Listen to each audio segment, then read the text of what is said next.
శ్రీ గురు చరిత్ర అధ్యాయం 7. శ్రీ గణేశాయ నమ. శ్రీ సరస్వత్యై నమ. శ్రీ గురుభ్యో నమ.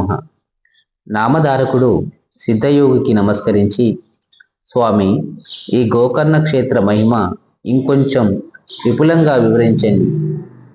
మన దేశంలో ఎన్నో పుణ్యతీర్థాలు ఉండగా శ్రీపాదస్వామి ఈ క్షేత్రాన్ని ఎందుకు ఆశ్రయించారో చెప్పండి అని వేడుకున్నాడు. అప్పుడు సిద్ధయోగి ఈ విధంగా చెప్పారు. పూర్వం ఇక్ష్వాకు వంశంలో మిత్ర సహుడను పేరు గల రాజు వేద మార్గతత్పరుడై రాజ్యాన్ని ధర్మంగా పాలిస్తుండేవారు. ఒకనాడతడు అడవికి పోయి క్రూర జంతువులను వేటాడుతూ ఒకచోట భయంకరుడైన ఒక రాక్షసుని చూశాడు. రాజు అతని మీద బాణాలు వేయడంతో ఆ రాక్షసుడు నేలకూలి ప్రాణాలు విడుస్తూ తన సోదరుని పిలిచి రాజుపై ప్రతీకారం తీర్చుకోమని ఆదేశించాడు. అతని సోదరుడు తన రాక్షస మాయ చేత ఒక సామాన్య మానవ రూపంలో రాజు వద్దకొచ్చి ఎంతో వినయంతో అతనికి సేవ చేయసాగాడు. ఒకరోజు ఆ రాజు తన ఇంట పితృశ్రాద్ధానికి వశిష్ఠాది మహర్షులను భోక్తలుగా ఆహ్వానించాడు. ఆనాడు ఆ కపట సేవకుడు వంటలో రహస్యంగా నరమాంసం కలిపాడు. భోజన సమయంలో వశిష్ఠ మహర్షి అది తెలుసుకుని రాజుపై కోపించి, రాజా, నీవు మాకు నిషిద్ధమైన నరమాంసం వడ్డించావు గనక నీవు బ్రహ్మరాక్షసుడవుతావు అని శపించాడు. ఆ ముని తనను నిష్కారణంగా శపించినందుకు రాజు కోపించి ఆయనకు ప్రతిశాపమివ్వబోతుంటే పతివ్రత అయిన అతని భార్య దమయంతి అడ్డుపడి గురువును శపించబునడం మహాపాపమని హెచ్చరించి ఆ శాప జలాన్ని తన పాదాలపైనే పోసుకోమని ప్రార్థించింది. రాజు తన కోపాన్ని నిగ్రహించుకుని శాపకల్మషమైన తన చేతిలోని జలాన్ని తన పాదాలపై పోసుకొని వశిష్ఠ శాపం వలన బ్రహ్మరాక్షసుడై పై కారణంగా కల్మషపాదుడనే పేరు గ్రహించాడు. అప్పుడు శాప విముక్తికై మహారాణి ప్రార్థించగా వశిష్ఠ మహర్షి జాలి చెంది, అమ్మ, నీ భర్తకు 12 సంవత్సరాల తర్వాత బ్రహ్మరాక్షసత్వం పోతుంది అని ఆశీర్వదించి తమ ఆశ్రమానికి వెళ్ళిపోయారు. అప్పటి నుండి కల్మషపాదుడు ఘోరమైన ఆ అరణ్యంలో నివసిస్తూ అచ్చటి క్రూర జంతువులను మనుషులను పట్టుకొని తింటుండేవాడు. అతని బ్రహ్మరాక్షస రూపం ఛాయలా అతనిని ఎప్పుడూ వెంటాడుతూ ఉండేది. ఒకసారి అతడు ఒక బ్రాహ్మణ శ్రేష్ఠుని చంపి తిన్నాడు. అందుకు ఆ బ్రాహ్మణుని భార్య శోకంతో, నీకు వశిష్ఠ శాపం తీరి నీ పూర్వ రూపాన్ని పొందాక నన్ను నా భర్తను ఎడబాటు చేసిన పాపానికి భార్యా సంగమం చేస్తే నశిస్తావు అని శపించింది. కొంతకాలానికి వశిష్ఠ శాపం నుండి విముక్తుడైన రాజు తన నగరంలో ప్రవేశించాడు. అతని రాకకై భార్య ఎంతో ఆతృతతో ఎదురు చూస్తున్నది. ఆమెను చూస్తూనే రాజు కన్నిటితో తనకు క్రొత్తగా సంక్రమించిన బ్రాహ్మణ పత్ని శాపం గురించి చెప్పాడు. భార్యాభర్తలిద్దరూ ఖిన్నులై ఆ శాప విముక్తికై తీర్థయాత్రలు చేశారు. మార్గమధ్యంలో వారు గౌతమ మహర్షిని దర్శించి తమ విషాదగాథ విన్నవించుకున్నారు. అది విని జాలి చెందిన గౌతమ మహర్షి, రాజా, భయపడవద్దు, పాపాలన్నింటినీ పారద్రోలి అభిష్టాలనిచ్చే పవిత్రమైన గోకర్ణ క్షేత్రం ఉండగా బ్రహ్మహత్య పాతకం నిన్నేమి చేయగలదు? ఆ క్షేత్రంలోని నీరంతా పుణ్యతీర్థమే. అక్కడ శిలలన్నీ శివలింగాలే. ఆ పవిత్ర క్షేత్రంలో మానవులకు పొందరానిది ఏమున్నది? ఆ క్షేత్ర మహత్యాన్ని తెలిపే విషయం ఒకటి నేనక్కడ చూచినది చెప్తాను. ఆ క్షేత్రంలో మరణించిన ఒక చండాల స్త్రీని కైలాసానికి తీసుకుపోవడానికై శివకింకర్లు వచ్చారు. వారిని అడగ్గా వారు ఈ విధంగా చెప్పారు. పూర్వము ఈమె సౌధామిని అను అందమైన ఒక బ్రాహ్మణ కన్య.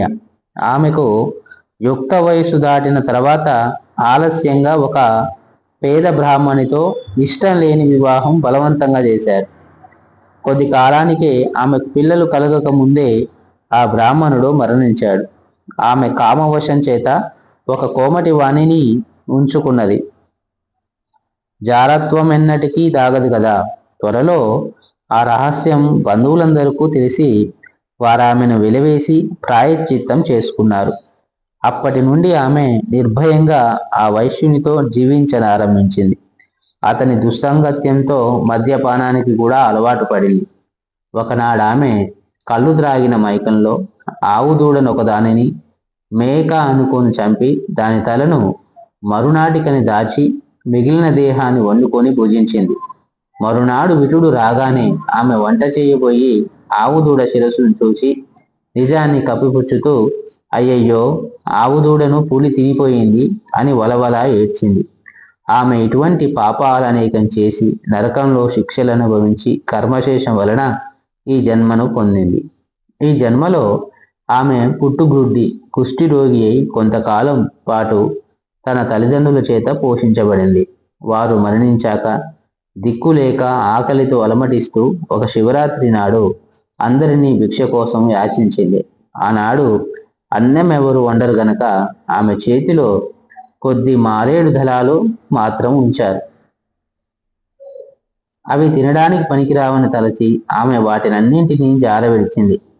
ఆ బిల్వమంతా ఒక లింగం మీద పడింది. అదే ఆమె చేసిన శివపూజ. ఆ రోజంతా తిండి లభించనందువలన ఆ రాత్రి ఆమెకు నిద్ర రాలేదు. ఈ విధంగా ఆమె ఉపవాసము జాగరణ కూడా చేసినట్లయింది. ఆ రోజంతా ఆమె శివనామ సంకీర్తనం విన్నది. తెలియక చేసిన వ్రతం వలన ఈమె పుణ్యాత్మురాలైంది. ఇప్పుడు ఈమెను కైలాసానికి తీసుకురమ్మని మమ్ములను శంకరుడు పంపాడు అని చెప్పారు.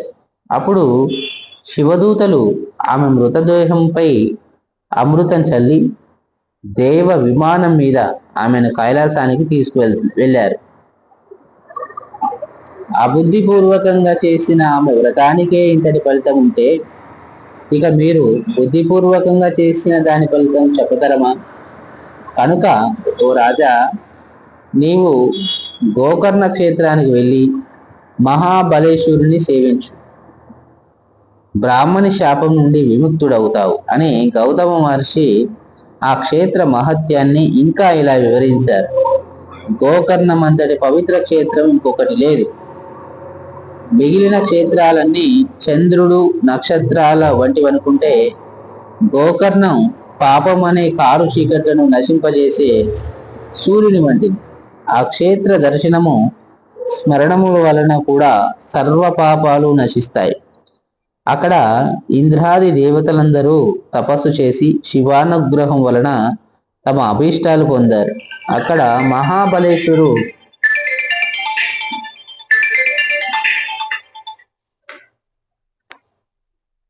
అక్కడ మహాబలేశ్వరునికి బ్రహ్మ, విష్ణువు, ఇంద్రుడు, విశ్వదేవతలు, మరుద్గణాలు, సూర్యచంద్రులు, అష్ట వసువులు తూర్పు ద్వారంలోను, యమధర్మరాజు, చిత్రగుప్తుడు, అగ్నిదేవుడు, ఏకాదశ రుద్రులు, పితృదేవతలు దక్షిణ ద్వారంలోను, వరుణుడు మొదలైన దేవతలు పడమటి ద్వారంలోను, కుబేరుడు, భద్రకాళి, వాయుదేవుడు, సప్తమాతృకలు ఉత్తర ద్వారంలోను, విశ్వావసువు, చిత్రరథుడు మొదలైన గంధర్వులు నిత్యము నిలిచి ఆయనను ఉపాసిస్తుంటారు.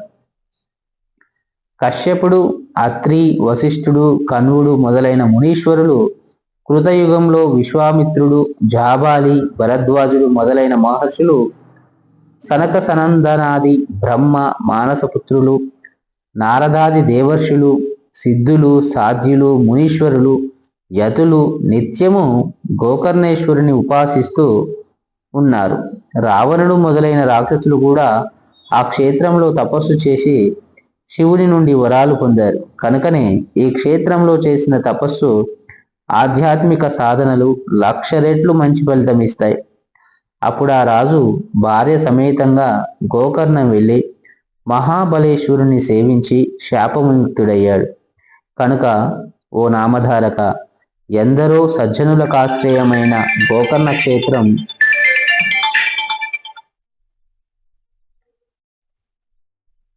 వారి తపస్సు చేత ఇదివరకే పరమ పవిత్రమైంది.